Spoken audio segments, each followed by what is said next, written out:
The King Hayes property, together with adjacent undeveloped lands in the Burnt Meadow Mountains, provides a significant block of unbroken habitat, which contains great species diversity, including several rare butterflies and moths and 2 rare plants.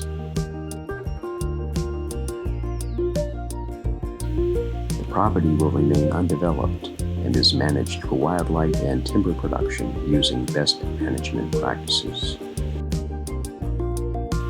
As with surrounding forested areas, the King Hayes property was devastated by the Brownfield fire of 1947. Evidence of this significant disturbance can still be found in the region.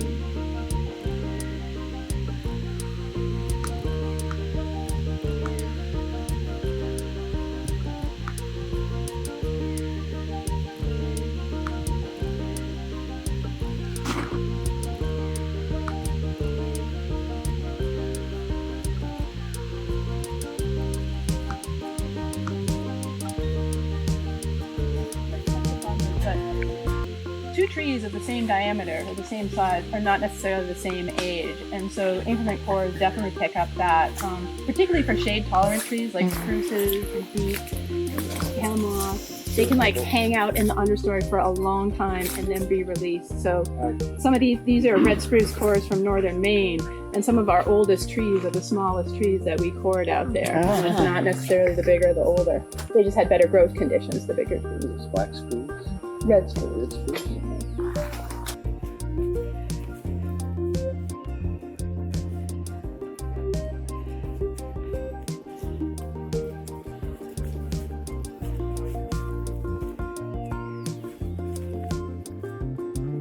Features, I can't remember the scientist's name, but we went to a lecture in Concord a couple years back, and he's documented over 5,000 sites like this, not just mounds, but all kinds of other configurations that actually have been shown. In certain instances, they've done some testing at pre-European construction. And if you think about it, the Native Americans were here for at least 10,000 years before, after the glacier melted and they came across, they migrated across the United States and settled in this area. So there's 8,000 to 10,000 years of some kind of culture that we have not a clue about because they left no written.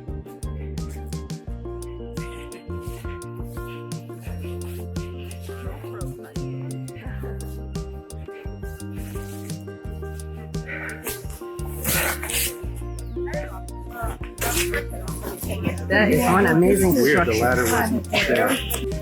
Oh.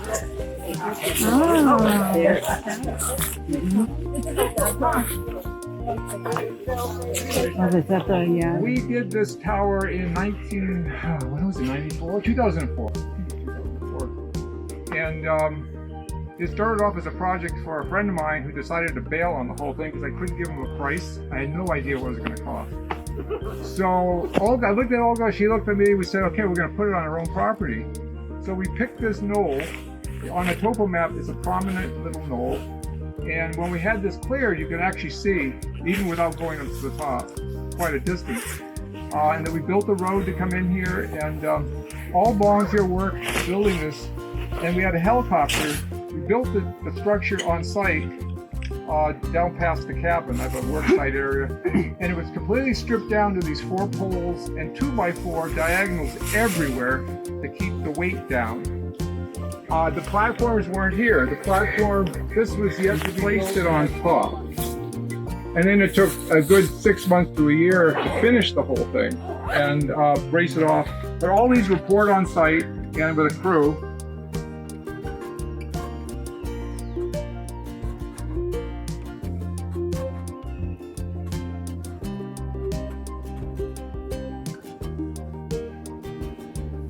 They weren't volunteers. I did pay them actually.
So Well, we're moving around. we'll send them the note.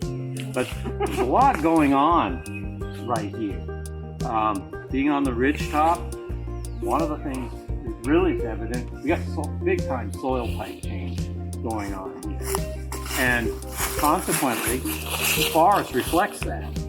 And it reflects it because of soil, but also its history.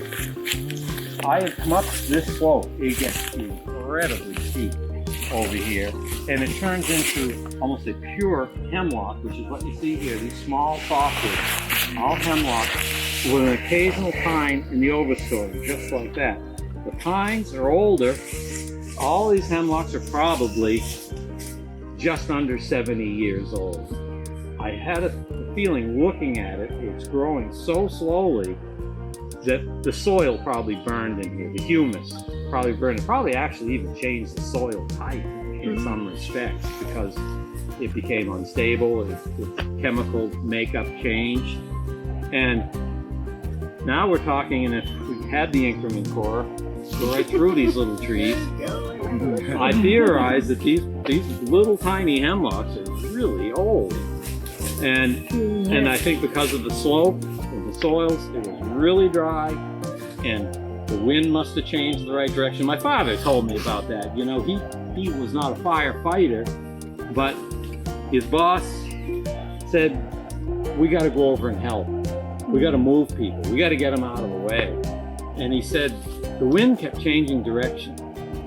The firefighters thought they had it figured, and all of a sudden the wind would change, and they just weren't ready. It would cut them off, and I think it happened here. I think this slope burned. Did as well. What intensity? I don't know.